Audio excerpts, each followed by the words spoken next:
Güngör Dilmen, Türkiye'de, ülkemizde çok önemli bir yazar.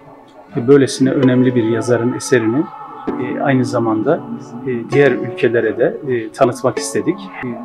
Canlı Maymun Lokantası, aynı zamanda Sarı Nehir Oyunu. Çok çağdaş, çok modern bir ekip. Bir eser. 1960'lı yıllarda yazmış olmasına rağmen bugüne dair de sözü olan bir eser.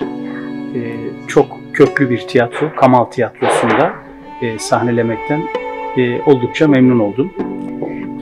Bana da böylesine bir Türk eserini burada sahneleme imkanı verdikleri için ayrıca Kamal Tiyatrosu'nun değerli yöneticilerine ve Türk devletimize içtenlikle teşekkür ediyorum.